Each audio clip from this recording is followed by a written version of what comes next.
progress on several important issues. The Delta-Northwest merger brings more questions today for flight attendants at both airlines. Flight attendants at Northwest are unionized. Delta's flight attendants are not. Now a pending vote will decide how they will operate as one company. Channel 2's Amanda Rossiter is live this evening at Hartsfield-Jackson Atlanta International with the story. Monica, this could turn out to be a very sticky situation. We watched this morning as dozens of new Delta flight attendants were in training. That was after 90 more of them had graduated first thing this morning. And we're told 3 of those had just come from Northwest, unhappy with the union culture.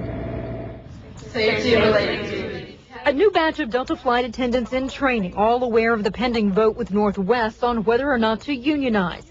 Longtime employees say they don't believe reports from the union that 50% of Delta flight attendants have already signed cards in favor of it. And I don't believe that, and I guess we'll find out. They said they had it a few years ago as well, and I think we know what the results were of that vote. Jeannie Brady says she talked with some Northwest attendants after the announcement Tuesday and says they are nervous and excited about the possibility of being non-union. Because they know nothing but a union. But they're excited and curious to hear our perspectives because we are non-union.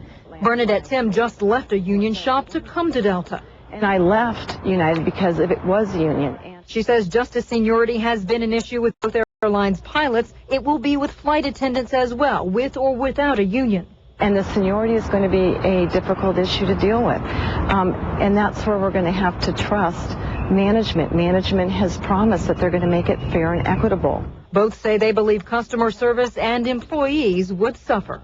If I'm an unhappy flight attendant who gets on a plane, you're my customer, you don't need to see that. I probably wouldn't even stay at Delta because it really would change the environment.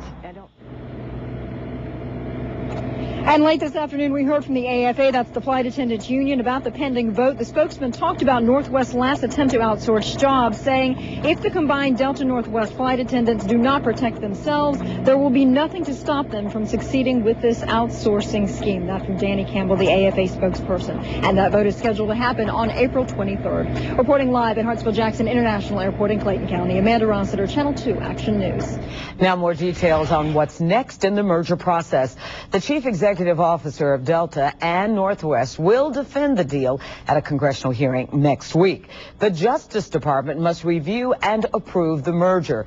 There's no set timetable for approval. The airlines want to finalize the merger before the end of 2008 and before a new administration takes office.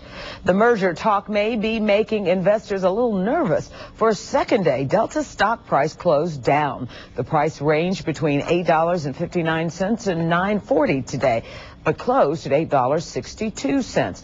That's a drop of a little more than a half a point.